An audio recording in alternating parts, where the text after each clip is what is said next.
İndi Azərbaycan tarixdən Həsən Padşah və varisləri dərsinin izahına baxacağıq. Yəni ümumi biz buna deyirik Ağqoyunlu dövləti. Çünki Həsən Padşah Ağqoyunlu dövlətini yaratmışdı. Bundan əvvəl isə Qaraqoyunlu dövlətini keçmişdik. Yəni Qara Yusif və varisləri. Ağqoyunlulardan danışmazdan əvvəl gəlin bu Qaraqoyunlu dövlətini təkrar edək. Yəni Vahid Azərbaycan oğlunda. Başlığa da baxırsınız, Vahid Azərbaycan oğlunda Qara Yusif və varisləri, yəni Qaraqoyunlular dövləti. Ardınca isə Ağqoyunlular dövləti. Bu iki Azərbaycan dövləti yaranmışdı. Hansı bir ərəfədə yaranmışdı? Deməli 13-cü əsrdə Monqol yürüşlərini keçmişik. Azərbaycan torpaqları viranə qalmışdı. Bundan sonra Azərbaycan uğrunda digər dövlətlərin mübarizələrindən danışacağıq. Teymurilərdən, Qızıl Ordudan. Onlar da Azərbaycana basqınlar eləyirlər, torpaqlarımızı zəbt etmək istəyində olurlar və Cəlalilər də ərazilərimizə soxulurlar. Bunların qarşısını almaq üçün vahid bir Azərbaycan dövləti yox idi. Yalnız ölkənin demək olar ki, şimal-şərq hissəsində Şirvanşahlar dövləti və şimal-qərb hissəsində Şəki hakimliyi hakim idi. Bunlar da öz müstəqilliyini yəni ki, çox çətinliklə qoruyub saxlayırdılar. Demək olar ki, bəzi müddətlər də bu müstəqillik əllərindən çıxmışdır, digər dövlətlərin vassal asıllığına keçmişdilər. Amma düşmənə qarşı mübarizə aparan dövlətimiz yaranır ki, bu dövlətimiz bizim Qaraqoyunlular dövləti idi. Qaraqoyunlular dövləti haqqında əsas nəyləri deyirik, təşkil edirik? Qaraqoyunlular dövləti nə vaxt yaranıb? Keçmisiniz, özünüz cavablandırın. Bunları ya şərhlərə, ya da dəftərinizə yazın. Bu sizin ev tapşırığınız olsun. Hansı sualları versəm. Qaraqoyunlular dövlətini kim yaradıb? Neçənci ildə yaradıb? Deməli, ondan sonra və Qaraqoyunlular dövlətinin hakimiyyət ili neçənci illərdir? Burada görürsünüz. Dəftərinizə qeyd edib əzbərləmək lazımdır bunları mütləq. Şirvanşahlar dövlətində Şirvanşah 1-ci İbrahim, əvvəlki dərslərə baxın. 1-ci İbrahim nə vaxt Şirvanşahlar dövlətinə hakimiyyətə gəlir? Neçənci ildə o Gürcü hökmdarı ilə döyüşdə məğlub, yəni Gürcü hökmdarını döyüşdə məğlub edib. Daha sonra da öz mövqeyi güclənir İbrahimin. Buna görə də Qara Yusif onunla döyüşə girir ki, birdən İbrahim onun da ərazilərinə gələr işğal etməyə. 1412-ci ildə olur bu döyüş Kürçay sahilində. Deməli, Kürçay sahilində döyüş neçənci ildə olur? Kim qalib gəlir? Bunlar bilinməlidir, yəni əzbər və dəftərdə qeyd olunmalıdır. Ondan sonra Teymurlarla mübarizə başlayır dövlət yaranandan sonra. Şahrux ilə döyüş neçənci ildə olur? Bu döyüşdə Qaraqoyunlular dövlətinin aqibətinin haqqında danışırsınız.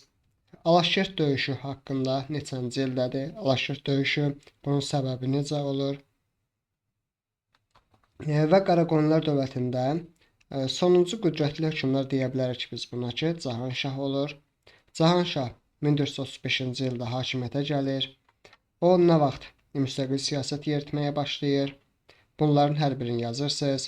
Baharlı Suaylı nümayəndələrin hakimiyyət illərini dəftərdə olub və bunları əzbərləmək lazımdır. Cahanşah Heratda Teymur hökmdarı ilə neçənci ildə müqavilə bağlayır? Və indi bunun nəticəsindən danışacağıq ki, biz Qaraqoyunlular dövləti də uzun sürə hakimiyyətdə ola bilmir. Ağqoyunlular tərəfindən varlığına son qoyulur. İndi həmin bu Qaraqoyunluların varlığına son qoyan Ağqoyunlular dövləti gəlin görək necə yaranıbdır. Deməli, Qaraqoyunlular dövləti Baharlı sülaləsindən idi. Ağqoyunlu dövləti isə Bayandurlu sülaləsindən. Bunları bilirik, bilməliyik. Ağqoyunlular qədim dövrlərdən Dərbənd, Qarabağ, Naxçıvan, Göyçə göl ətrafında yaşamışdılar. Burada yaşayan Oğuz tayfalarından idilər. Yəni Dərbənd ərazisini görürsünüz. Qarabağ ərazisi. Bunlar bu ərazilərdə yaşayan Oğuz tayfalarından olmuşlar. Bayandurlu nəslin nümayəndəsi Qarayoluk Osman bəy olmuşdu ki, yəni bu nəsli o daha da tanıtmışdı digər dövlətlərə. Burada yaşayan digər tayfalar da özünə tabe edib, mərkəzi Diyarbəkir olan feodal hakimlik yaradır. Dövlət yox ha, dövləti yaradan adam kim olacaqdı? Həsən Padşah. Hələ ki feodal hakimlik yaradır. Bu feodal hakimliyi kim yaradır? Qarayoluk Osman bəy. Hakimiyyət illərini qeyd edib öyrənmək lazımdır. E, Feodal hakimlikdə isə 1453-cü ildən hakimiyyətə gəlir Uzun Həsən. Ümumi tarixdən də biz 1453-ü 2 dəfə keçmişik. Burada da görürük. Ümumi tarixdə 1453 hansı hadisələr olub, bir daha təkrarlayıram. Fransa və İngiltərə arasında olan 100 illik müharibə başa çatır. Növbəti hadisə isə 1453-cü il Türk dünyasında şanlı böyük bir tarixi hadisə olmuşdur ki, Osmanlı İmperiyası Sultan II. Mehmet Konstantinopolu fəth eləyib oranı indiki İstanbul eləmişdi. Yəni Bizans dövlətinin varlığına son qoymuşdu. Azərbaycan tarixində 1453-də nə olur? Qaraqoyunlu, yəni Ağqoyunlu feodal hakimliyinin başçısı Həsən bəy olur. Onun görkəmi haqqında oxuyursunuz. Və Ağqoyunlular dövləti də, yəni güclənmişdirsə, tarixdən də bilir ki, bir dövlətin daha da güclənmək üçün iqtisadi əlaqələr lazımdır. Onun iqtisadi əlaqələri Trabzon vasitəsilə olurdu ki, Qaradənizə çıxış əldə eləmişdi. Amma bu Qaradənizə çıxış çox da uzun çəkmir. Osmanlı Fatihi, həmin o dediyimiz Fatih, 2-ci Mehmet imkan vermir ki, Qaradənizdə, yəni əlverişli ticarət eləsin.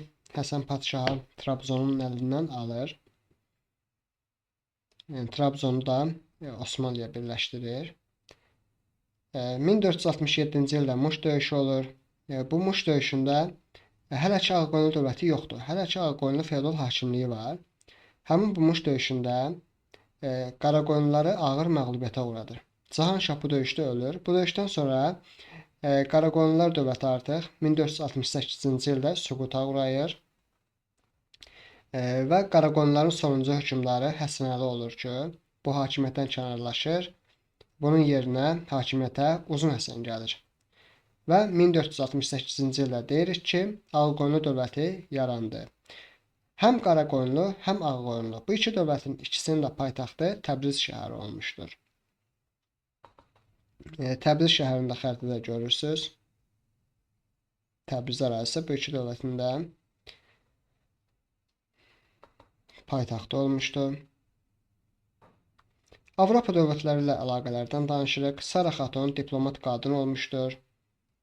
2-ci Mehmetlə əlaqələri ona görə istəyirdi ki, Trabzon üzərinə yürüş eləməsi Mehmet, amma 1461-ci ildə Mehmet Trabzon üzərinə yürüş eləyir. Sara xatun diplomatik danışıqlar üçün 2-ci Mehmetin düşərgəsinə gedir. Burada diplomatik danışıqlar zamanı 2-ci Mehmet Sara xatuna ana deyə hörmət edir, hörmətlə davranırdı. Bayandurluların hələ güclü olmadığını düşünən Həsən bəy anasının qarşısına 2 vəzifə qoymuşdu ki, bunlardan biri odur ki, 2-ci Mehmeti Bayandurlularla müharibə etmək fikrindən daşındır. Yəni Ağqoyunlularla 2-ci Mehmet müharibə eləməsin, bir də Trabzonu fəth eləməsin. Birinci vəzifəni yerinə yetirir. Ağqoyunlularla müharibə etmək fikrindən daşınır Mehmet. Amma ikinci vəzifəni yerinə yetirə bilmir.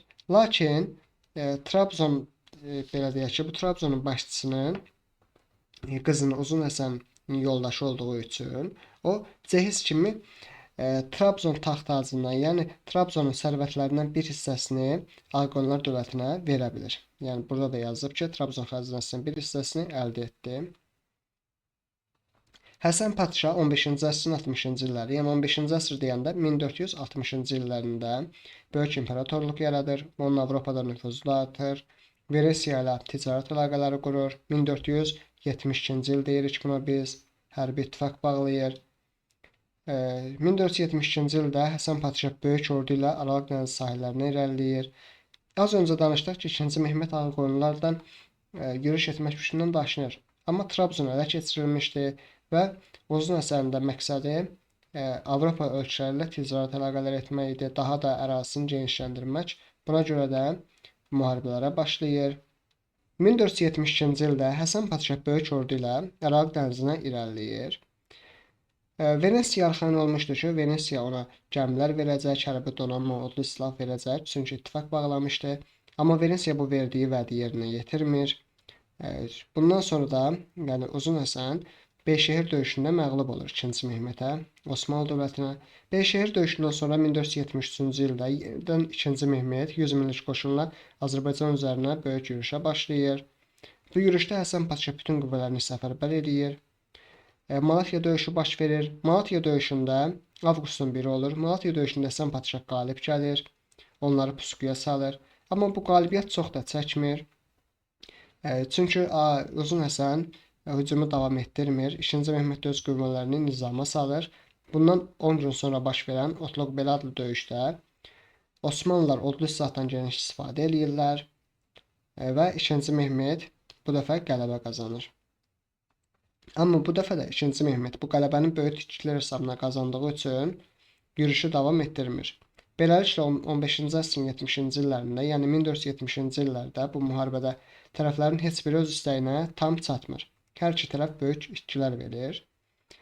1475-ci ildən danışırıq ki, Moskvanın böyük knyazı 3-cü İvan öz elçisini Bayandurlu sarayına göndərir. Burada elçi ticarət əlaqələrini genişləndirməyi təklif edir. Qızıl Ordu dövləti ilə qarşı müharibə aparmaq istəyir ki, bu həmin 3-cü İvan Moskvanın böyük knyazı dediyimiz indiki Rusiya dövlətinin varisi idi də, belə deyək ki, əvvəllər mövcud olmuş dövlət Moskva knyazı idi. Bu Moskva knyazı da Monqol soyu olan Qızıl Ordudan tabe idi. Onlar Qızıl Ordunun tabeliyindən çıxmaq istəyirlər. Buna görə Uzun Həsənə də müraciət edirlər ki, birləşib Qızıl Ordunu məğlub eləsinlər. Amma ondan əvvəl Uzun Həsən Qızıl Ordu ilə müqavilə bağlamışdı ki, müharibə eləməyəcək və xəyanət eləmir Qızıl Ordu dövlətinə. Yəni 3-cü İvanın təklifini geri çevirmişdi.